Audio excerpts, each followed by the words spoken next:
نحمده ونصلي على رسوله الكريم اما بعد فاعوذ باللہ من الشیطان الرجیم بسم اللہ الرحمن الرحیم رب اشرح لی صدری ویسر لی امری واحلل عقدۃ من لسانی یفقهوا قولی رب زدنی علما اللہم فقہنا فی الدین رب یسر ولا تعسر وتمم بالخیر آمین یا رب العالمین۔ السلام علیکم ورحمۃ اللہ وبرکاتہ۔ آج ہم سورۃ آل عمران پارہ نمبر 4 کی آیت نمبر 100 اور 101 کی تفسیر اور لفظی ترجمہ کریں گے۔ یا ایھا الذین آمنوا ان تطیعوا فریقا من الذین اوتوا الکتاب یردوکم بعد ایمانکم کافرین وَكَيْفَ تَكْفُرُونَ وَأَنْتُمْ تُتْلَى عَلَيْكُمْ آيَاتُ اللَّهِ وَفِيكُمْ رَسُولُهُ وَمَنْ يَعْتَصِمْ بِاللَّهِ فَقَدْ هُدِيَ إِلَى صِرَاطٍ مُسْتَقِيمٍ۔ یا ایھا الذین، اے وہ لوگو جو آمنو سب ایمان لائے ہو، ان اگر تطیعو تم سب مان لوگے، فریقاً ایک گروہ کی بات، من الذین ان لوگوں میں سے جن اوتو سب کو دی گئی، الکتاب کتاب، یردوکم وہ سب لوٹا دیں گے، کم تمہیں، بعد ایمانکم تمہارے ایمان لانے کے، کافرین سب کو کفر کی حالت میں، یعنی سب کو کفر کی حالت میں لوٹا دیں گے۔ وَكَيْفَ اور کیوں کر، تکفرون تم سب کفر کرو گے، وَأَنْتُمْ حالانکہ تم تلاوت کی جاتی ہیں، علیکم تم پر، آیات اللہ اللہ سبحانہ وتعالیٰ کی آیات، وفیکم اور تم میں، رسولہ اس کا رسول یعنی موجود ہے، ومن اور جو، یعتصم مضبوطی سے تھام لے گا، باللہ اللہ کے دامن کو، فقد تو ضرور، ہدیہ اس کو ہدایت مل جائے گی، الی طرف، صراط مستقیم سیدھے راستے تک۔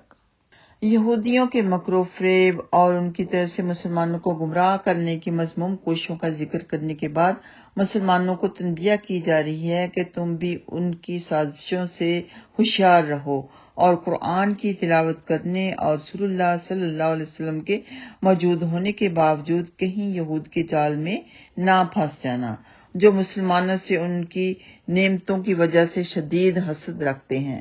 جو اللہ سبحانہ تعالیٰ نے ان پر کی ہیں، جیسے کہ سورۃ البقرہ میں آپ لوگ پڑھ چکے آیت نمبر 109 میں، جس کا ترجمہ تھا، بہت سے اہل کتاب چاہتے ہیں کاش وہ تمہیں تمہارے ایمان کے بعد پھر کافر بنا دیں، اپنے دلوں کے حسد کی وجہ سے، یعنی حسد کی وجہ سے، جلس کی وجہ سے وہ ان کی پوری کوشش تھی کہ وہ انہیں اسلام سے پھیر دیں، اور ایمان کے بعد کافر بنا دینے والی باتوں میں آپس میں قتال بھی شامل ہے، اور اگر ان کی بات مانو گے تو آپس کے اتفاق اور محبت سے محروم ہو جاؤ گے۔ اور حدیث پاک بھی ہے صحیح البخاری کی کہ حضرت ابو بکر رضی اللہ تعالیٰ عنہ بیان کرتے ہیں کہ رسول اللہ صلی اللہ علیہ وسلم نے فرمایا، میرے بعد کافر نہ بن جانا کہ ایک دوسرے کی گردنیں مارنے لگو۔ مطلب یہ کہ کافر بننے کے بعد انسان میں اللہ سبحانہ تعالیٰ محبت جو ہوتی ہے وہ چھین لیتے ہیں، جس کی وجہ سے وہ آپس میں ایک دوسرے کے ساتھ لڑتے جھگڑتے ان کے دشمن بن جاتے ہیں، ان کے دلوں سے اتفاق محبت وغیرہ سب کچھ ختم ہو جاتا ہے۔ فرمایا تم کیسے کفر کر سکتے ہو حالانکہ تم پر اللہ سبحانہ تعالیٰ کی آیات پڑھی جاتی ہیں اور نبی پاک صلی اللہ علیہ وسلم اللہ سبحانہ تعالیٰ کا حکم لے کر آئے ہیں، سب کچھ کھول کے بیان کیا گیا ہے،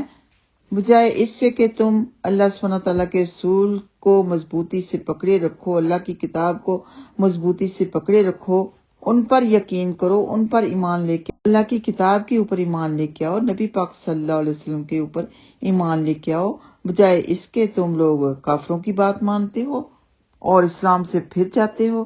اور نبی پاک صلی اللہ علیہ وسلم کے زمانے میں تو لوگوں نے نبی پاک صلی اللہ علیہ وسلم کو دیکھا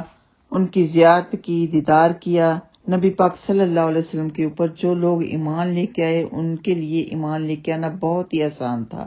لیکن جو پھر گئے تھے، کافروں کی باتوں میں آ گئے تھے، تو ان کا پھرنا بھی بہت آسان تھا، کیونکہ اس وقت کفر بھی بہت زیادہ تھا۔ لیکن اس کے بعد جو لوگ ہم جیسے ایمان لے کے آئے، بغیر نبی پاک صلی اللہ علیہ وسلم کو دیکھے، ہم جیسوں کے اوپر جو حدیث ہے اس کے بارے میں سننے کہ ابو جمعہ حبیب بن صبا رضی اللہ تعالیٰ عنہ سے روایت ہے کہ ایک دن صبح سویرے ہم نبی پاک صلی اللہ علیہ وسلم کے ساتھ تھے اور ہمارے ساتھ ابو عبیدہ بن جراح رضی اللہ تعالیٰ عنہ بھی تھے۔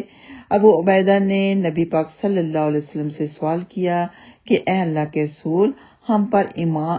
آپ پر ایمان لائے، آپ کے ساتھ مل کر جہاد کیا، تو کیا ہم سے بہتر بھی کوئی ہے؟ آپ صلی اللہ علیہ وسلم نے فرمایا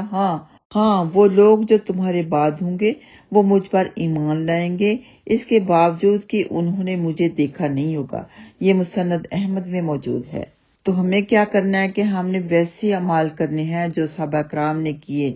ایمان لے کے آنے کے ساتھ ساتھ اچھے عمل بھی کرنے ہیں جو صحابہ کرام نے کیے۔ کبھی نماز مس نہیں کی، کبھی جھوٹ نہیں بولا، دین کی خاطر اپنی جانیں قربان کر دیں، جہاد کیا، اللہ اور اس کے نبی کے سارے احکام مانے، نبی سے محبت کی، اپنے گھر بار سے بڑھ کے، اپنے اولاد سے بڑھ کے نبی پاک صلی اللہ علیہ وسلم سے، دین سے محبت کی،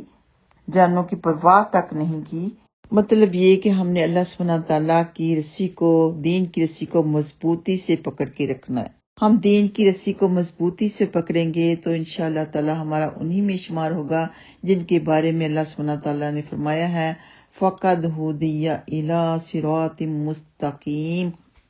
تو یقیناً اسے سیدھے راستے کی طرف ہدایت دی گئی جس نے اللہ سبحانہ تعالیٰ کی رسی کو مضبوطی سے پکڑا۔ تو اللہ سبحانہ تعالیٰ ہم سب کو اس پر عمل کرنے کی توفیق عطا فرمائے، اللہ سبحانہ تعالیٰ کی دین کی رسی کو مضبوطی سے پکڑنے کی توفیق عطا فرمائے، ہمیں بھی، ہماری اولادوں کو بھی، سب مسلمانوں کو اور ان سب کی نسل بنسل کو، آمین یا رب العالمین۔ وآخر دعوانا ان الحمد للہ رب العالمین۔ السلام علیکم ورحمۃ اللہ وبرکاتہ۔